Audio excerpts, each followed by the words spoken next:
À sa bonne étoile, mais aussi à son travail et son acharnement face aux studios Fox et Paramount. En effet, Titanic, sa méga production romantique avec Leonardo DiCaprio et Kate Winslet, est en passe de réussir sa traversée des États-Unis vers l'Europe. Premier au box-office américain, Titanic vogue désormais à toute vapeur vers le succès mondial. L'accostage a lieu aujourd'hui sur les écrans français. D'ailleurs, il vous sera difficile d'échapper à Titanic. Plus de 500 copies ont été prévues pour le lancement de ce film, déjà élevé au rang de classique inoxydable. Rencontre tout de suite avec Un vieux loup de mer et son jeune lieutenant de vaisseau par Christine Masson.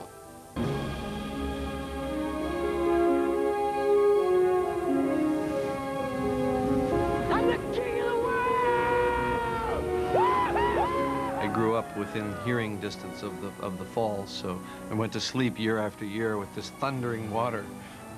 Well, but I'm 80% water, you're 80% water, what's not to love about water? James Cameron connaît l'aventure du Titanic depuis son enfance, celle de ce paquebot le plus flamboyant du début du siècle, qui le 11 avril 1912 quitte le port irlandais de Queenstown pour atteindre New York. 4 jours plus tard, il croise un iceberg et sombre dans les profondeurs de l'Atlantique. Bilan 1500 disparus sur 2200 passagers. Cet événement a inspiré à Cameron une histoire d'amour épique entre une aristocrate américaine, Kate Winslet, et un aventurier, Leonardo DiCaprio.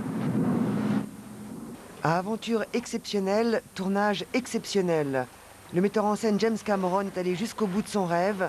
Il a même filmé la véritable épave du paquebot qui ouvre ce film. This film, I think, really defied us all, you know. It pushes you past a limit where now you can't do it. You just can't do it. You know, I mean, this film was almost impossible just because of the size of the, you know, hydraulic sets, extras and stunt people. It was a nightmare. Where the suffering ends and where the pleasure begins. I'm not sure, I've been thinking about this, I'm not sure there's ever pleasure in the process. You know, I don't like writing, it's hard work and very solitary. You know, directing is a living nightmare. Post-production, you never get any sleep and you don't see your family. When the film is done, you've seen it 1,000 times, so you can't even enjoy the movie.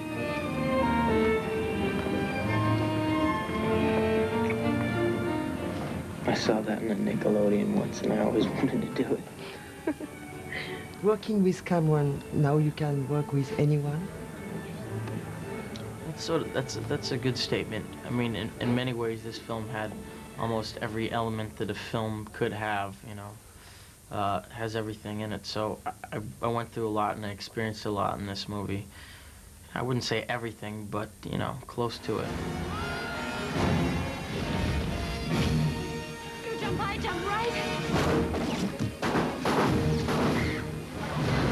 Aren't you fed up with water now? Yes. No more water. Can't stand it.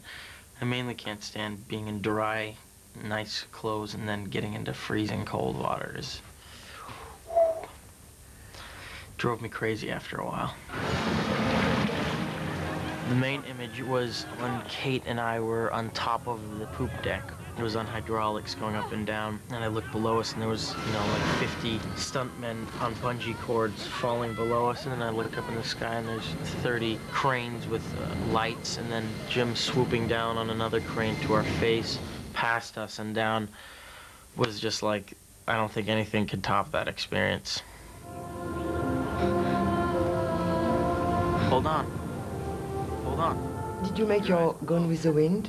It was a goal to do an epic love story in the style of films like Gone with the Wind, which is an archaic cinematic form. Actually, the filmmaker that I admire is David Lean, and I'm not trying to compare myself to him because obviously he's the master, but you have to have people that you admire and want to emulate. And what he always did was he would do the big canvas, but he also observed the microcosm, the small, intimate moments of human behavior.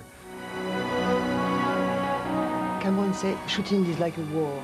Is he a soldier? Oh, he's the general, if anything. He's, you know, he definitely took command of the situation. If people weren't in focus all the time, he would let you know right away. I mean, and that just comes from his undying passion for making films. You've got to be right there with him, otherwise he'll let you know.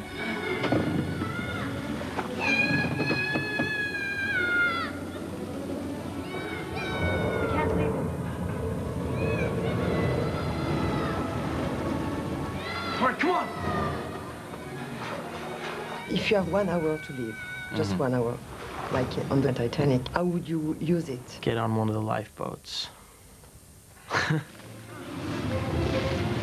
I wouldn't accept it. I wouldn't accept it. I'd be fighting. I'd be fighting to the end. I'd be trying to buy more time. I would like to think that I would not do it at the expense of someone else. Conclusion, le Titanic n'a pas sombré une deuxième fois, il fait un très beau début de carrière aux États-Unis. Le film devrait aussi rafler la mise aux prochains Oscars. Voilà, c'est tout pour aujourd'hui.